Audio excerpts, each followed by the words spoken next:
j'ai tout d'abord à vous annoncer une information en ce qui concerne la démission de Marie-France Perron, qui a démissionné du conseil municipal de Portes et qui a donc, de ce fait, donné sa démission au conseil communautaire puisqu'elle avait été élue sur la même élection. Donc nous attendons le retour de la commune de Portes, c'est ça, Didier. Dès que nous aura le nom de la nouvelle, normalement c'est une dame qui doit la remplacer, conseillère communautaire, tu nous le feras savoir. C'est assez compliqué puisqu'il y a eu quand même pas mal de démissions sur Portes et je crois qu'on aura besoin peut-être de l'arbitrage de la sous-préfecture pour valider cette nomination au conseil communautaire. Donc, je vais procéder à l'appel. Evelyne Arondel. Pouvoir à Andorro. Jean-Gilles Rapsal. Linda Raduc. Christian Boyer. Dominique Cariol. Didier Casimajou. Il est là. Jean-Louis Clamour. Dominique Clavier. Mylène Moreau qui est arrivé, Daniel Dubourg, Philippe Dubourg est absent. Pouvoir, Madame Téchéné. Dominique Faubé, Christine Forestier, Marie Fortinand, Margot est excusée, Hervé Gillet devrait arriver, Jean-Pierre Manceau, Patricia Peigné, Jean-Marc Pelletan, Anne-Marie Penaud, Jean-Claude Pérez, Maggie Perronin, Marie-Françoise Ronfette, Jean-Patrick Soulet. Au pouvoir, Jean-Luc Lamour. D'accord. Bruno Trélit et Mathieu Truffard, que j'ai vu. Bon, très bien. Le quorum est atteint, donc on va pouvoir délibérer. Il nous faudrait le secrétaire de séance. Ne levez pas tous la main. C'est une formalité. Mais écoutez, il n'y a pas de secrétaire de séance. Monsieur Pérez. Voilà, très bien, Monsieur Pérez, donc secrétaire de séance. Première chose, une information aussi, je vais retirer la libération numéro 2 qui était l'avenant en ce qui concerne le marché d'exploitation de la déchetterie Gravat par manque d'informations pour pouvoir faire délibérer ce soir. Donc, écoutez, nous allons pouvoir passer à l'ordre du jour. Donc, en ce qui concerne effectivement les ressources humaines, je crois qu'on vous affiche et vous avez tout reçu. Est-ce que vous avez tous reçu le compte rendu de la dernière séance? Est-ce qu'il a appelé de notre part des remarques particulières ce compte rendu? On peut l'adopter en l'état. Qui compte l'adoption de ce compte rendu? Qui s'abstient? Merci beaucoup. Je considère que le compte rendu de la dernière séance est adopté à l'unanimité. Donc, point numéro 1, ressources humaines, création d'un poste d'adjoint administratif. Écoutez, comme vous le savez, Daniel Costa a terminé son contrat au niveau de la communication à la fin du mois dernier, c'est cela le mois.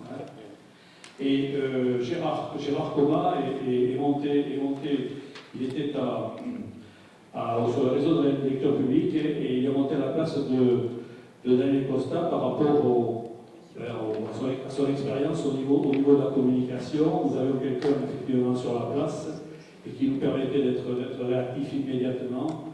Donc c'est une proposition qui a été faite à Gérard et qu'il a acceptée. Donc en ce qui concerne cela, donc, il y a lieu de créer au tableau des effectifs un poste d'adjoint administratif deuxième classe à temps complet. Donc vous avez bien compris, effectivement, on fait monter Gérard Coma et on remplace donc Daniel Costa qui avait été en fait de contrat qui est contractuel chez nous. Donc, est-ce que j'ai besoin de vous lire la délibération que vous avez là, ou pas? Est-ce qu'elle vous pose des problèmes particuliers, cette délibération? Il n'y a pas de remarques. Bon, mais si vous le voulez bien, je vais passer au vote sur cette délibération. Qui est contre cette délibération? 2 votent contre. Qui s'abstient? Une abstention. Je considère que le reste est pour. Merci pour Gérard Coma qui, effectivement, fait du bon travail sur les tâches qui lui sont confiées. Déchets ménagers, appel à projet, extension des consignes de tri. Là, je vais passer la parole à Mylène Don.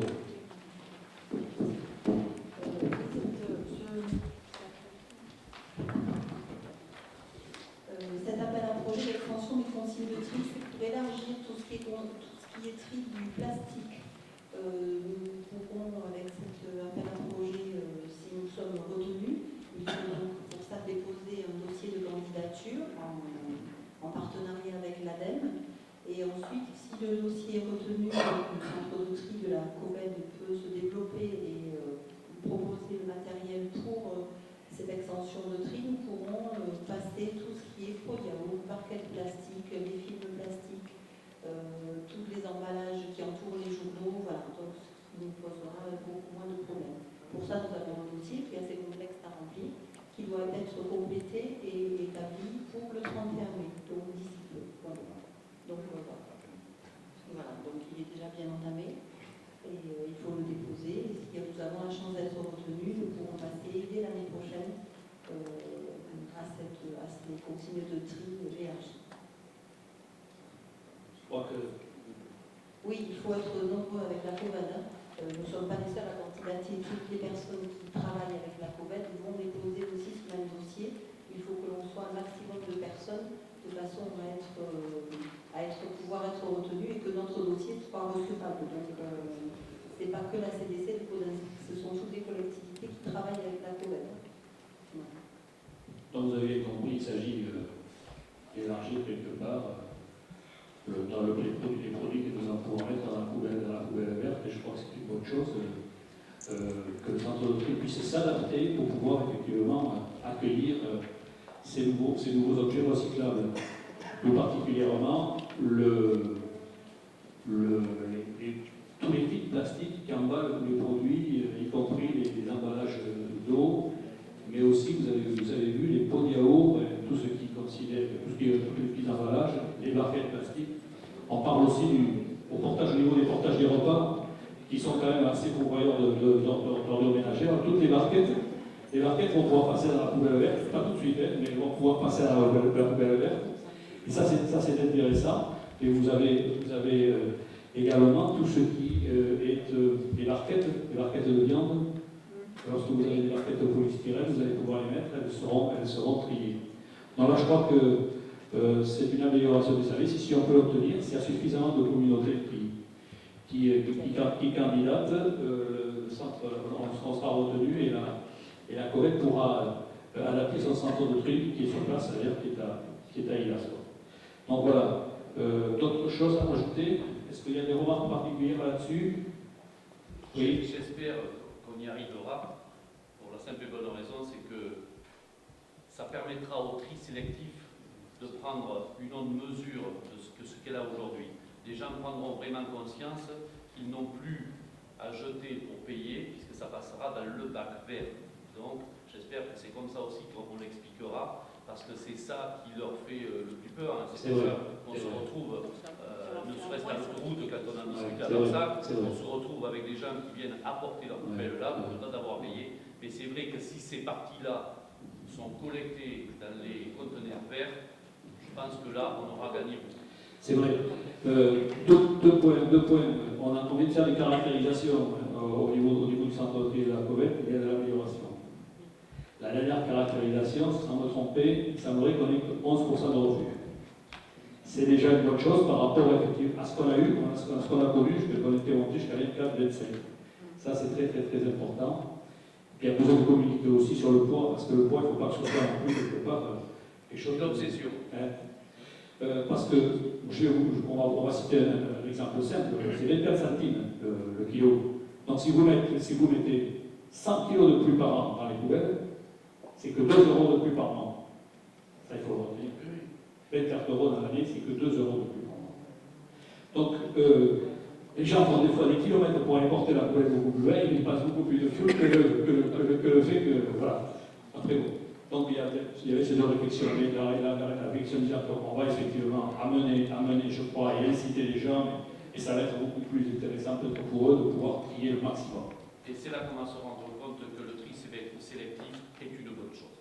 Et le tri sélectif, c'est une obligation, c'est une bonne chose aujourd'hui. Il faut bien y passer parce qu'autrement, notre planète, à un moment donné, elle ne sera plus. Il faut voir ce qui se passe dans le fin fond du Pacifique, là-bas, où il y a presque la valeur d'un continent qui est. Donc voilà, donc est-ce qu'on peut passer au vote sur cette délibération? Les investissements de la Covid pour ce... C'est la Covid. C'est Il y aura de grosses subventions qui viendront directement, mais s'ils sont retenus. Donc si on ne candidate pas, nous, pour faire en sorte d'accompagner le mouvement, on aura. Mais je crois qu'il faut y aller là-dessus, il faut effectivement délibérer pour effectivement. Bon. On va donc délibérer sur l'extension des consignes de tri. Qui est contre cette délibération? Qui s'abstient? Mais je considère qu'elle a été prise à l'unanimité. Merci. Portage des repas, marché public, attribution du marché. Donc la commission d'appel d'offres s'est réunie. Alors, pardon, service technique, excusez-moi, j'en ai sauté une. Merci Benoît. Attribution du marché de travaux, réparation et entretien de la couronne de la chaussée. Il s'agit, pour tous ceux qui connaissent, du Pointe-à-Temps. Donc on est parti cette année sur les mêmes bases que l'année dernière, c'est-à-dire budgétairement, je ne sais pas si vous vous rappelez, on a à peu près mis 280 000 euros, 85 000 euros de Pointe-à-Temps, et sur les parties sur les mêmes quantités, ce qui est sur le marché qui est identique à l'année dernière. Donc on a passé un appel d'offres là-dessus. Sur les mêmes prestations que de l'année dernière, notre maîtrise d'ouvrage nous a fait une estimation d'entre 250 000, c'est ça, et le marché du moins 10 ans, vous l'avez derrière, il est à 219 000. Donc je crois que sur cette année, au niveau du Pointe-à-Temps, par rapport avec des quantités identiques à l'année dernière sur le marché, on a une différence qui est de 60 000 euros.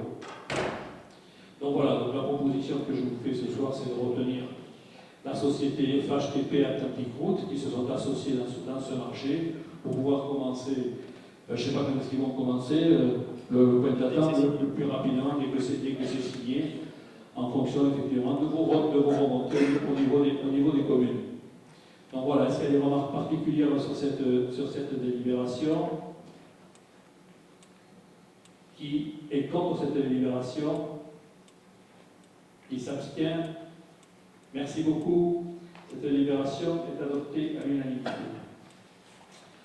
Portage des repas, j'y suis ce fois-ci. Je crois que je suis dans le bon tempo. Attribution du marché pour des repas à l'attention des personnes âgées. Le marché est arrivé à terme.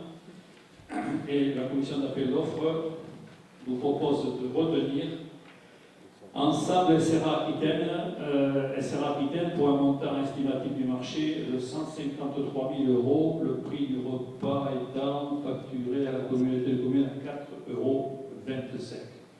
Donc voilà, donc là, ça a fait l'objet d'une commission d'appel d'offres qui a dû être relancée ce soir par rapport à un fournisseur qui s'était retiré verbalement et qui n'a pas fait de courrier. Donc il n'a pas fait de courrier. Nous étions obligés quand même de réunir à nouveau la commission d'appel d'offres, étant donné que ça n'a absolument pas changé la donne, puisque ce fournisseur n'était pas retenu. C'est ça une remarque. Donc on est sur un montant de 153 000 euros, à peu près estimé en fonction des rationnaires que nous avons. Cette délibération vous pose problème? Là, on renouvelle, il est renouvelé pour 1 an, c'est ça? Renouvelable 3 fois. Qui est contre cette délibération? Qui s'abstient? Merci beaucoup, je considère qu'elle a été prise à l'unanimité. Christian, tourisme. Oui, à l'ordre du jour, le renouvellement de la convention avec l'Office de tourisme Langon, pour faire plus simple, parce que l'Office de tourisme, depuis que la communauté de communes de Langon s'est agrandie, s'appelle maintenant Office de tourisme Sauternes, Graves, Langue, Girondine. Donc, vous m'excuserez, je dis l'Office de tourisme de Langon pour faire plus rapide. Comme vous le savez, depuis 2012, la communauté de communes de Podensac a délégué la compétence tourisme à l'Office de tourisme de Langon. Donc c'est cet office qui, sur notre communauté, a en charge la mission de service public d'accueil, d'information, de promotion, d'animation touristique. Cette convention, jusqu'à maintenant, était une convention annuelle, donc un renouvellement annuel.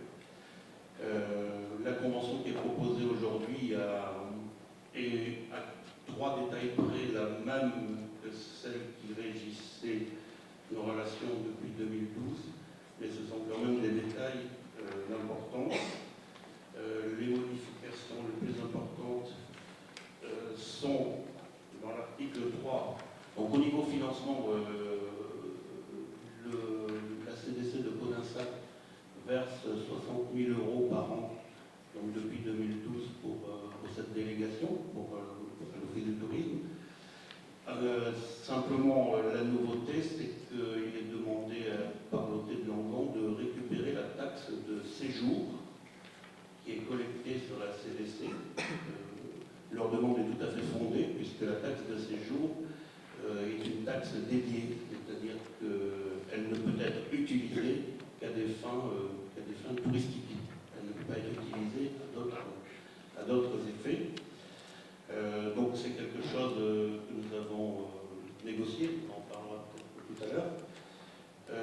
L'autre point important, c'est que l'hôtel de Langon nous demande une convention non pas annuelle, mais de 3 ans, de façon à pouvoir planifier et assurer leurs investissements.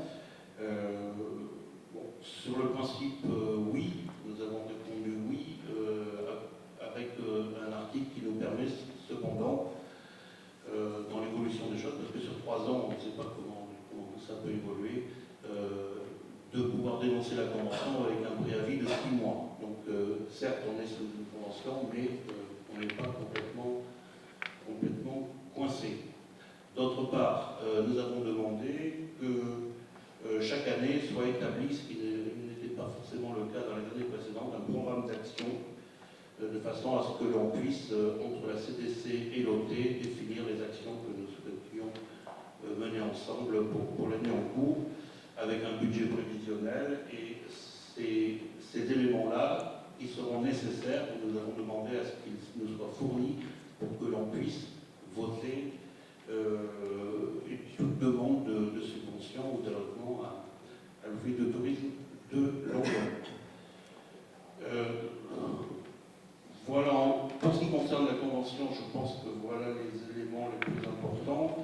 Un des éléments forts, je ne sais pas si le président va en parler ou pas, c'est la demande que nous avons faite concernant l'installation d'un point d'information touristique. Voilà, oui. En fin de compte,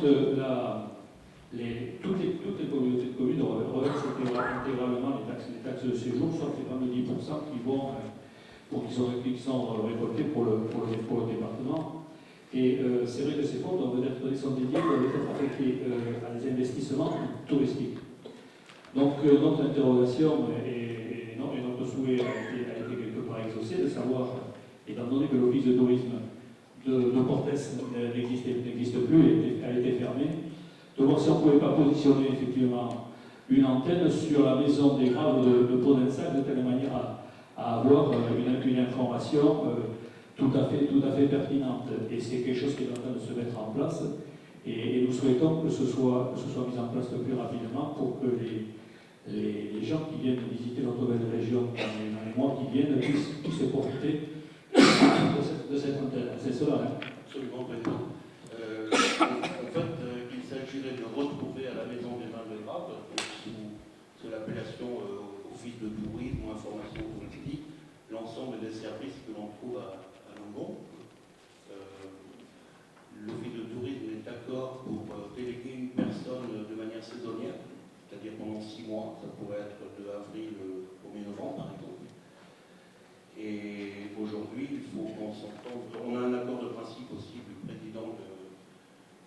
président du syndicat des Graves, il faut maintenant que tous ces gens-là se rencontrent pour examiner les modalités pratiques de cette installation. L'idée, c'est que l'on commence cet été, peut-être pas dans sa plénitude, mais que dès le 1er juillet, on puisse déjà faire fonctionner un service d'information touristique à cet endroit.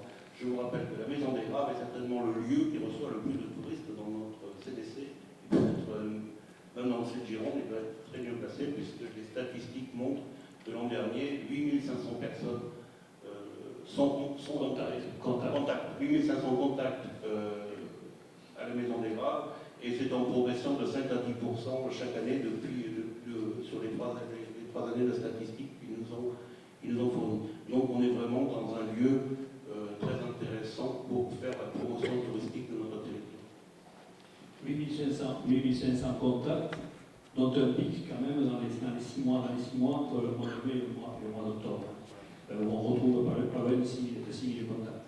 Donc c'est intéressant, ça rebondit un petit peu sur ce que je disais précédemment, c'est de pouvoir mettre en place assez rapidement cette antenne sur la Maison des Graves qui nous permettrait de capter et d'informer.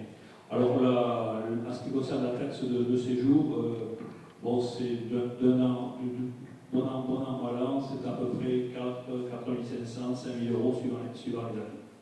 Donc voilà, qui est directement dédié à des investissements touristiques. Donc l'Office portera donc cet investissement avec ces 5 000 euros, qui vont peut-être pas forcément assez, sur la maison des Graves. Voilà, est-ce qu'il y a des remarques particulières?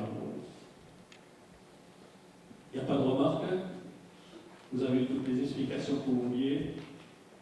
Donc, je vais passer au vote. Qui est contre cette délibération? Qui s'abstient? Merci, cette délibération est adoptée à l'unanimité. Taxe de séjour, je vais vous laisser la parole. C'est juste une modification des modalités d'application, une homogénéisation. Et puis après, on parlera du CIST. Merci. Donc, la loi de finances 2015, votée en décembre 2014, a prévu quelques modifications des modes de perception de la taxe de séjour. Alors, je vais vous les brosser rapidement. Il y a eu la création d'un certain nombre de catégories, dont Palace 5 étoiles, catégorie chambre d'hôte qui auparavant était par association à des accueils de tourisme type une étoile. Donc là maintenant c'est une catégorie à part entière. Et la création d'une catégorie pour les aires de camping-car et parkings touristiques. Donc vous voyez le détail à l'écran. Il y a également aussi le régime des exonérations dites obligatoires, donc qui sont impérativement mises en place.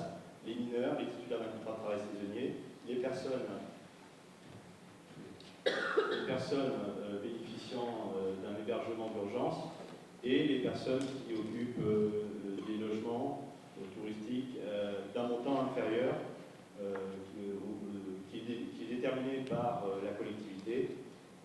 D'où la proposition, les propositions qui ont été travaillées en commission tourisme, économie-tourisme, que vous voyez ci-dessous, à savoir 15 € par nuit, 105 € la semaine, 150 € par mois. Par la suite, donc il n'y a plus d'exonération facultative. Auparavant, il y avait un régime d'exonération facultative. Elle n'existe plus. Nous avons ensuite la grille tarifaire donc, qui est proposée, qui intègre bien sûr la création des nouvelles tranches, celles qui n'existaient pas auparavant.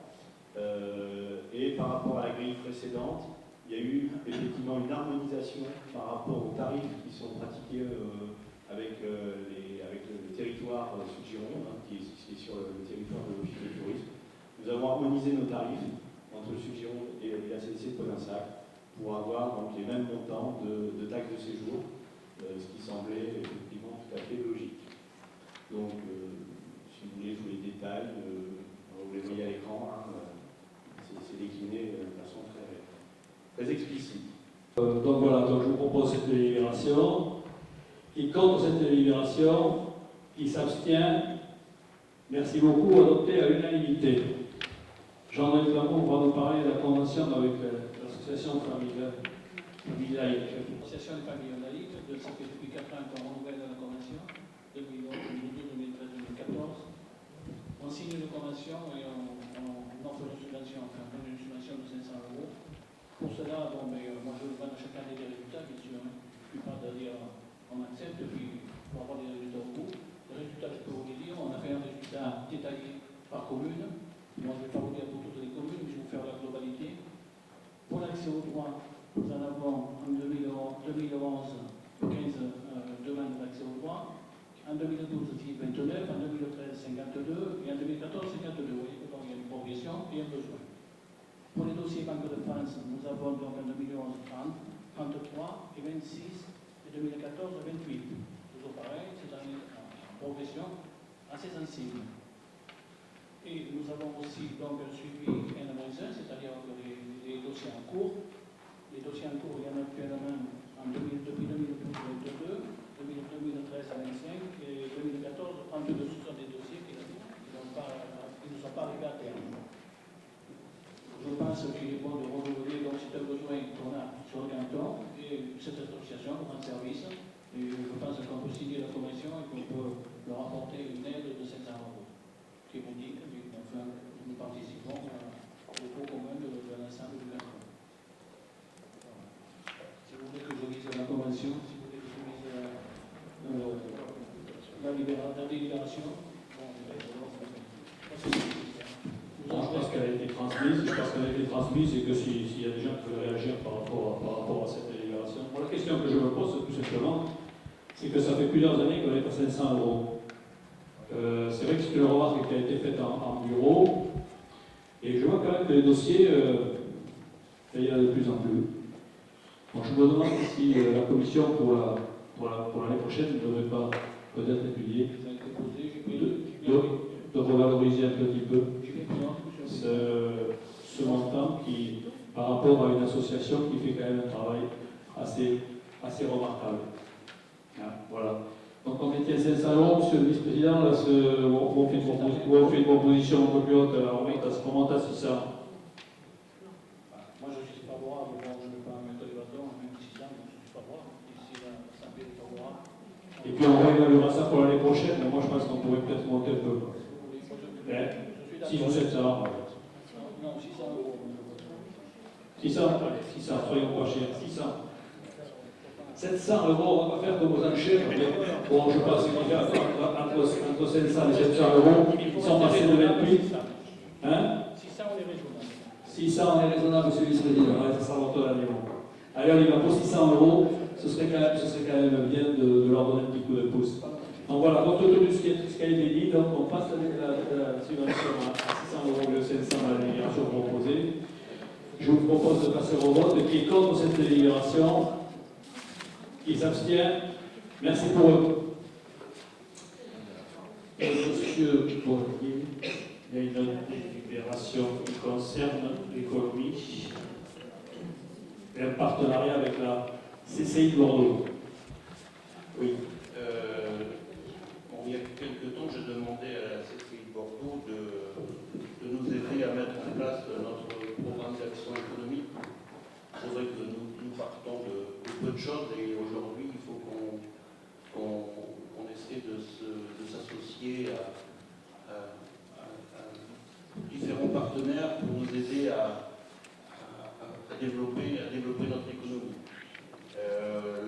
La proposition que nous avons reçue a été examinée à la commission économie puis au bureau.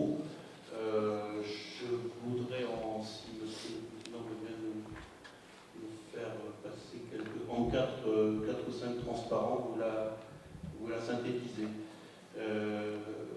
Dans le programme, en fait, l'idée c'est de faire un partenariat pendant 3 ans avec la Chambre de commerce, un partenariat un petit peu à la carte et en fonction de l'avancement de nos dossiers, de pouvoir un peu chaque année construire et adapter notre programme. Alors, le slide suivant, voilà. Donc, au total, après consultation, donc après discussion à la commission économie,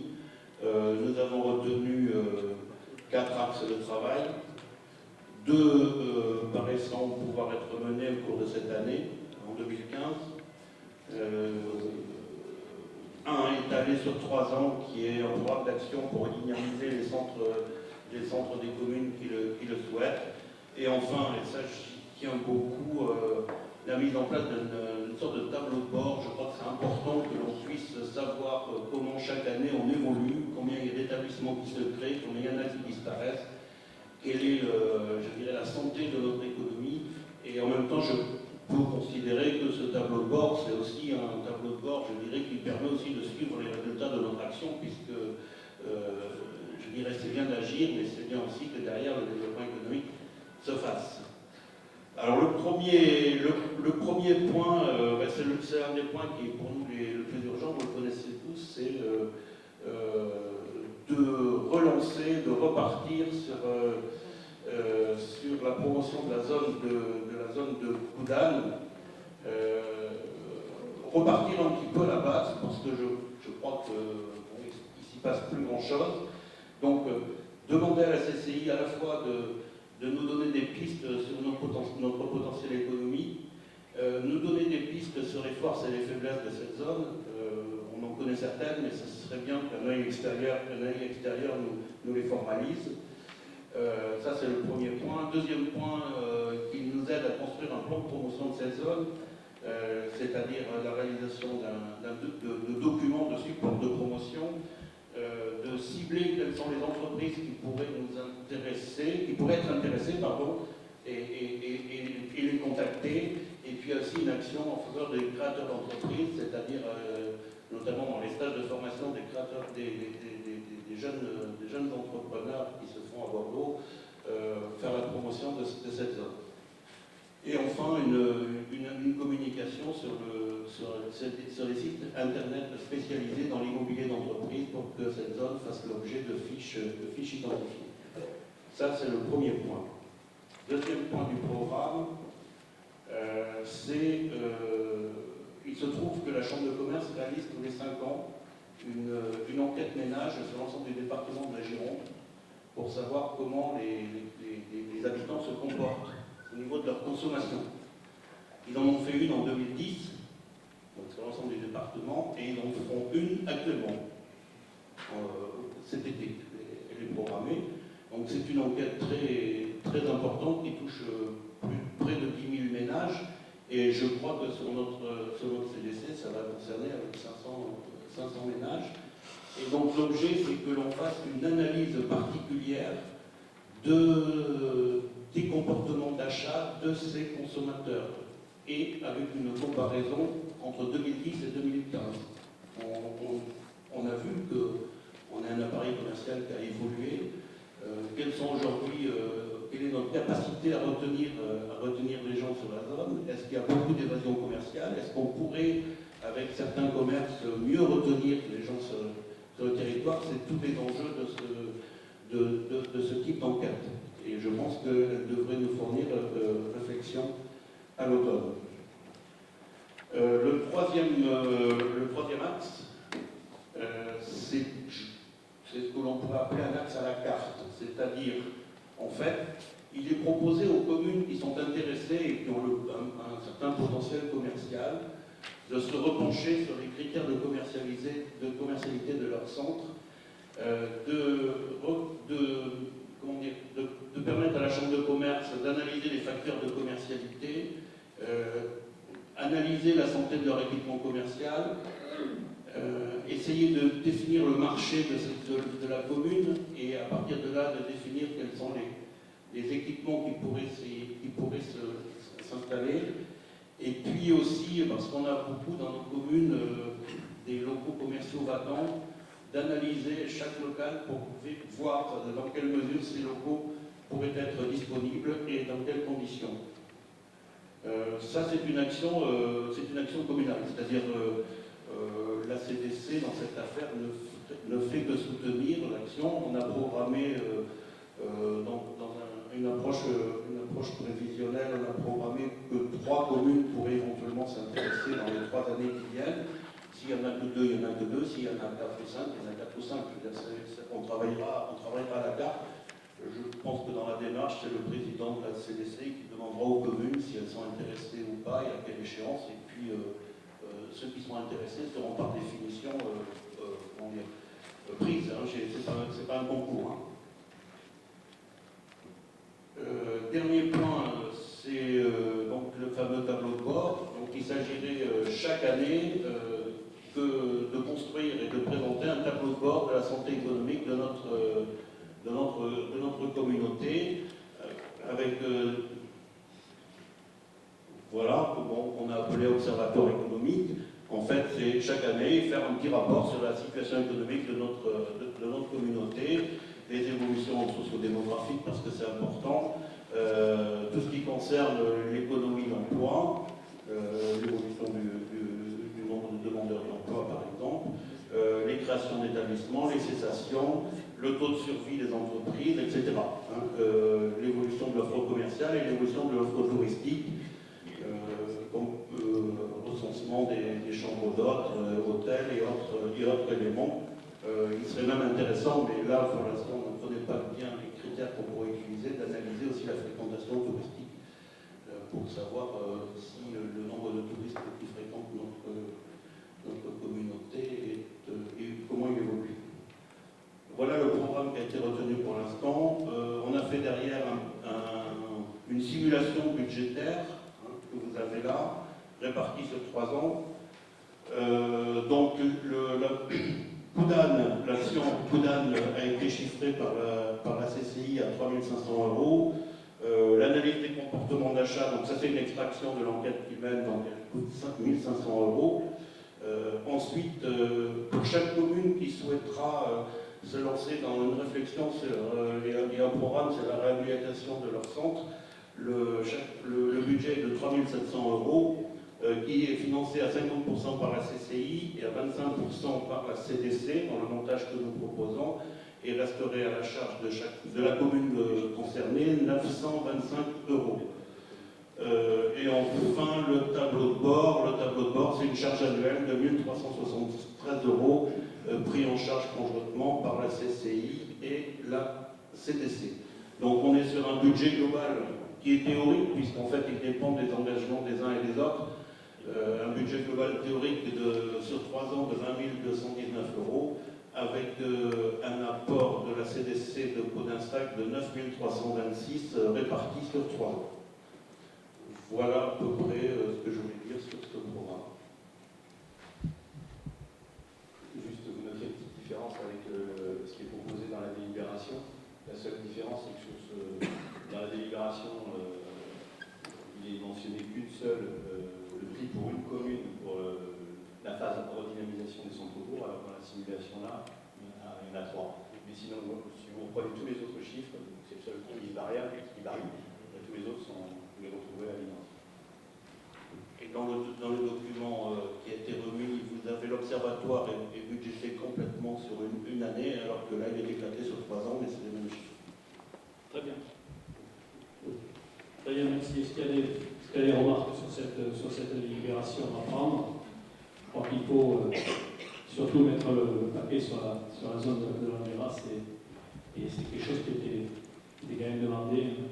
Et il faut trouver des solutions, parce que nous ne sommes pas forcément les seuls sur ce grand territoire de ce Gironde à avoir des problèmes avec des zones, mais donc là, il est utile de rappeler les chiffres, quoi, 18 ou 19 lots, deux devant nous, quoi, actuellement.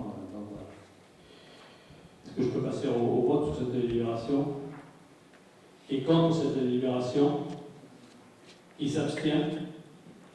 Merci beaucoup, cette délibération est adoptée à l'unanimité. Et voilà, c'est le dernier point de la séance de ce soir. S'il y a des remarques ou des questions. Oui, monsieur Truffard. Oui, je voudrais revenir sur un email qui vous est envoyé concernant le contrat de territorialisation unique, qui est adressé en fait aux administratifs du mairie, qui relève en fait, je pense, des élus, puisque ça concerne des subventions régionales. À ce titre, c'est une ordre de communication, mais c'est intéressant de souligner, qui va être intéressant justement ce courrier soit proposé aux élus, et à ce titre, positif. Florence Capel a fait une excellente compilation des règlements concernant ces subventions qui vont chercher dans différents domaines, donc l'économie, l'agriculture, l'agroalimentaire, la forêt, la formation professionnelle et l'apprentissage, le transport, le tourisme, la culture, le patrimoine, le sport, jeunesse et solidarité numérique, politique contractuelle. Je pense qu'il serait intéressant de recenser les différents secteurs, les différentes entreprises et de diffuser largement ce document qui est, moi, je crois, très intéressant, parce que j'ai lu, il fait 100 pages. Et en ciblant, ça peut être vecteur notamment de redynamisation économique pour l'ensemble de la communauté économique. Voilà.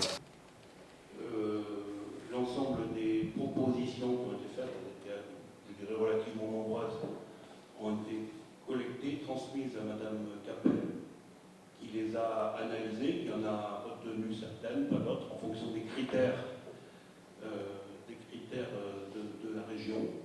Et donc, le travail a été fait. Je pense que, je sais pas, peut-être qu'au prochain conseil, on fera un compte rendu précis des projets une fois qu'on aura rencontré Madame Capel et ses collaborateurs. Je pense que les communes ont rencontré un problème de taille, c'est qu'elles ne connaissaient pas les critères et il aurait été intéressant de passer justement ce critère. Pour ça, je reviens sur ce document-là. Et au-delà de ça, bon, les communes sont concernées, donc c'est bien. Mais nous avons des entreprises et nous avons aussi, dans la sylviculture, on parle beaucoup à travers le sol, on crée une dynamique d'élus, certes. Je suis pour qu'on ait une indépendance par rapport aux entreprises, qu'on soit ferme par rapport à ce qu'on nous propose, mais par contre, il faut, d'un autre sens, quand elles ont possibilité d'avoir des subventions, je pense qu'il faut diffuser largement pour redynamiser. C'est une question d'interaction et d'optimisation de ce que nous propose de certaines qui nous en veulent. Complètement. Alors, pour compléter, effectivement, il faudrait faire une communication ensemble des entreprises, mais pour l'instant, avec Loïka Tasté, qui est une stagiaire qui travaille à la CDC, nous rencontrons les principales entreprises de la CDC pour mieux comprendre leur insertion dans le territoire et puis leur parler effectivement de ces possibilités. Hier, par exemple, on a vu ArcelorMittal, puis notre entreprise Ailas, etc. On va en voir une vingtaine, une trentaine, enfin surtout l'hôpital. Donc effectivement, je crois que c'est aussi important de voir le tissu économique, mais je retiens l'idée de faire une communication globale. Je pense que c'est une façon. Juste une petite précision sur les critères. Comme c'est un programme qui est en cours d'élaboration et de construction, jusqu'à il y a peu, on ne les connaissait pas. Ils sont en train d'être élaborés je pense qu'il y a des élus qui sont présents dans les comités de pilotage des critères, jusqu'à maintenant, on avait des... Enfin, il y a quand même un problème sur ce dossier-là, parce que la communication est adressée aux administratifs. Vous me dites aujourd'hui qu'on n'a pas les critères, alors qu'il fallait remonter des dossiers sans avoir les critères avec une date limite. Alors je sais pas où il y a le buzz, mais ça ne fonctionne pas bien. Toutes les conditions sont réunies pour que ça fonctionne. La communication de la Capel est venue en conseil communautaire, si vous en souvenez. Les documents qui arrivent maintenant. C'était le sujet, mais à l'époque de sa venue, on n'en savait pas plus. Elle a dit ce qui était en notre connaissance à ce moment-là. Depuis, le travail avec la région a profité, a avancé. Un certain nombre de critères très larges ont émergé, et maintenant, effectivement, ils s'affinent. Ça, c'est le premier point. La communication, effectivement, c'était une erreur d'avoir adressé ce mail aux administratifs. Il était bien mentionné de transmettre à leurs élus également. C'était aussi pour les sensibiliser, leur faire remonter de l'information. La difficulté, c'est parfois le mail auquel on s'adresse est le même mail pour les administratifs que pour les élus. Je plaide coupable, effectivement, j'aurais dû le non, mais pas de souci. Et quant aux critères, vous les avez eus, pour ceux qui les ont eus récemment. Moi, je les ai pas eus avant, je les ai eus en même temps que vous. C'était quoi, hier ou avant-hier, c'est ça? Le mail de Mme Capel. Non, moi j'étais à la source. J'ai eu en avril.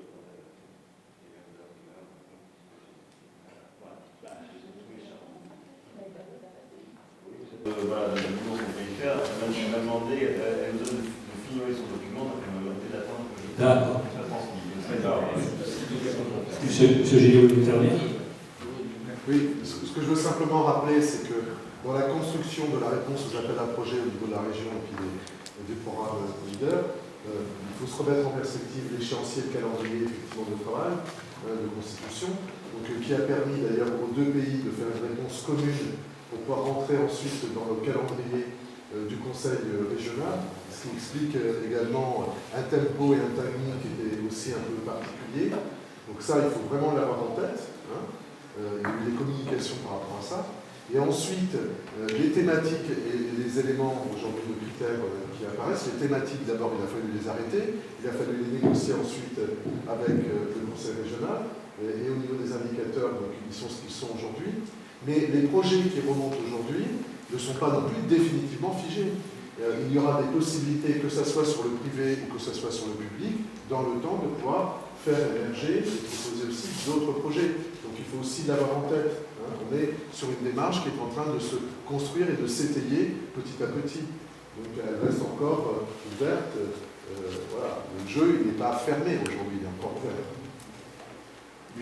À travers les propos de Christian Boyer, je comprends que vous aviez remonté tous les projets et qu'un certain nombre, Madame Capet, je reprends vos propos, elle a fait une sélection. Alors aujourd'hui, moi j'ai une question simple, est-ce qu'on peut avoir la liste exhaustive des projets qui sont remontés et la présélection qui a été faite? Parce que on saura un petit peu de quoi on parle. Ça me semble intéressant de porter à l'ensemble du Conseil les projets qui sont remontés, ceux qui sont aujourd'hui pressentis, parce que je crois que vous devez en dire aujourd'hui, on ne sait rien. Tout à fait parti avec l'idée quels sont vos projets dans les communes, et après on les passe au filtre des différents systèmes de financement possibles. Au départ, on ne savait pas, et donc il fallait effectivement passer auprès de Madame Capel pour dire qu'elle dise oui, qu'elle dise non. Et quand elle a répondu, ensuite, elle a pris contact avec certains maires pour affiner les projets. Elle est en cours. En fait, effectivement, on regarde la connaissance et l'avancée de la construction du projet. Elle filtre, alors c'est pas qu'elle dit oui ou non, c'est elle filtre en disant bah là, effectivement, là, vous ne rentrez pas dans les critères établis par le Conseil régional. Donc, inutile de présenter. Donc, je pense qu'il y a quelques maires qui ont été contactés à ce sujet, ou si ce n'est pas encore fait, ça sera fait très prochainement. Et alors, je ne sais plus si on a fait un mail hier soir, ou si c'est ce matin, nous reprécisant un certain nombre de points, notamment en tenant le programme qui se déroulera en 2 phases, les dossiers qui sont suffisamment aboutis pour être présentés, faire l'objet d'une fiche action ciblée. Tel projet est identifié comme un nom précis, une fiche action donc sur 3 ans, sur les 3 premières années du programme. Et la deuxième phase du programme, qui est beaucoup plus ouverte, qui est les projets qu'on a pu identifier aujourd'hui ou qui seront identifiés demain, et qui seront sur les 3 années suivantes de la programmation de la contractualisation. Donc, rien n'est fermé, le tout étant à chaque fois d'avoir des projets qui soient suffisamment aboutis pour être présentés. C'est la seule condition. Alors, les projets hypothétiques, on peut les retenir. Il faudra un moment qu'ils avancent et qu'ils fassent l'objet d'un financement, qu'on puisse afficher auprès de la région pour qu'ils puissent se prononcer sur un cofinancement. C'est intéressant. Nous avons demain une réunion à ce sujet pour ceux qui sont présents là-bas.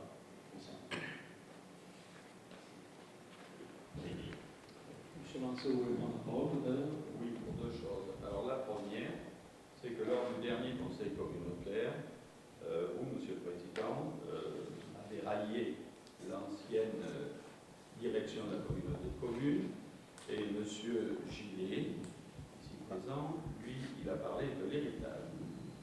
Or, je voudrais faire une simple remarque, c'est qu'il y a eu une délibération le 14 avril 2010 concernant le financement, le plan de financement de la zone d'activité de Boudane, et cette délibération a été approuvée par 62 voix pour, 0 contre et 1 abstention. J'ai bien vérifié que M. Gillet, comme vous, était présent, ce qui est le cas. Alors, je pense que par moment, quand on fait des remarques, on peut essayer d'être intellectuellement un peu plus honnête. Ça, c'était la première chose. La deuxième chose, c'est que je suis très attentif à ce qui est publié sur le site, et en particulier les vidéos. Or, on s'aperçoit de quoi? C'est que ces vidéos font preuve de montage, ce qui n'a jamais été le cas sous la présidence de Philippe Ménard. Jamais. Alors à présent, eh bien on coupe, celui-là, on ne veut pas l'entendre, on ne veut pas que tout le monde puisse entendre ce qu'il a à dire. Ça a été vrai sur une intervention que j'ai faite sur le budget. Et comble des choses, c'est que même à un certain moment, c'est coupé de telle façon que le nombre de votants pour le budget, et en particulier ceux qui ont voté contre, a été coupé. Donc, je pense que ce n'est pas la peine de faire perdre du temps à des personnels de la CDC, si c'est pour faire du montage et enlever ce qui ne convient pas. Alors, vous me croirez pas. En ce qui concerne effectivement les vidéos, je ne les visionne absolument pas. Et je n'y participe absolument pas, effectivement, à ces montages-là. Alors, je ne sais pas ce qui se passe. Normalement, les vidéos devraient être effectivement dans leur intégralité. Je vérifierai, je m'assurerai qu'elles soient effectivement... Non, dans l'intégralité. Donc, vous me croyez pas, je ne suis pas intervenu là-dessus. Vous avez l'impression de me faire porter... Oui, je veux dire, vous êtes en train de me faire porter effectivement une chose que je n'ai absolument pas réalisée. C'est vrai que je suis le président aujourd'hui, c'est vrai, vous avez raison. Et aujourd'hui, je n'ai absolument pas visionné ces vidéos, et je ne les ai même pas visionnées chez moi, vous voyez. Et donc, je ne suis absolument pas au courant qu'il puisse y avoir des coupures ou des montages. Alors, il y a peut-être une explication, puisque Benoît me dit que je vais peut-être trouver l'explication. Alors, on va essayer de trouver l'explication, elle va vous convenir ou pas, on va essayer d'en donner une. Les accents ont toujours tort, mais depuis 1 an et quelques que je suis là, il y a toujours eu des montages. J'ai toujours bataillé avec le chargé de mission précédent de communication pour demander que le conseil communautaire soit filmé et restitué in extenso, y compris l'appel, enfin de bout à l'autre, in extenso. Ce que je n'ai jamais réussi à obtenir, c'est aussi la raison pour laquelle ce monsieur n'est pas resté à la CDC. Très bien, monsieur Gillet. Oui, pour répondre à Jean-Pierre Marceau, moi je n'ai jamais contesté le fait d'avoir voté le budget concernant la zone de Boulogne. Jamais. Jamais. J'ai toujours accompagné effectivement ces démarches au titre du développement économique.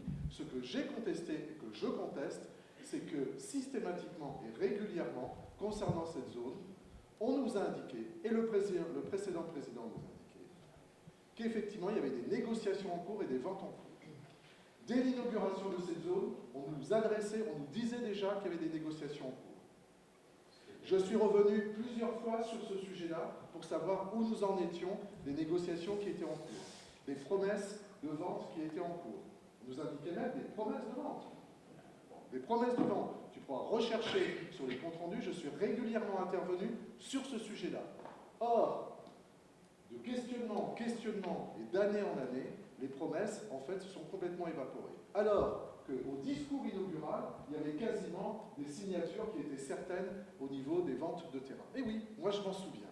Je m'en souviens. Et je dis que là, à ce niveau-là, personnellement, j'estime avoir été trompé. C'est tout. Et que je n'assume pas, de ce côté-là, une forme d'héritage par rapport à des discours qui ont pu avoir lieu concernant la commercialisation de cette zone. Je n'ai jamais dit que j'étais contre l'achat de ces terrains. Ce que je dis simplement, c'est qu'à un moment donné, on nous a fait miroiter le fait que ces terrains étaient en cours de vente, au moins pour partie, et que ça ne s'est jamais réalisé. Voilà. Et qu'il y a eu des déclarations qui ont été faites, même dans la presse. Je dois même pouvoir retrouver des articles, d'ailleurs, à ce niveau-là. Voilà, c'est ça que je conteste, hein, de nous avoir fait croire qu'effectivement, ces terrains pouvaient se commercialiser relativement facilement. Et aujourd'hui, nous sommes effectivement dans une situation qui est celle que vous connaissez, et la délibération concernant la promotion économique de cette zone, je la soutiens parce que, effectivement, ce budget annexe pèse en termes de trésorerie au niveau de la collectivité. Pour être bien clair. Sauf que c'est pas comme ça que ça a été présenté. En tout cas, c'est comme ça que je le précise. Et moi, j'ai précisé qu'à ce niveau-là, effectivement, il y avait eu, au niveau de la communication et de l'information, des éléments qui, à mon avis, n'étaient pas corrects. En tout cas, Jean-Pierre Marceau, je vous remercie de votre intervention. Est-ce qu'il y a d'autres interventions?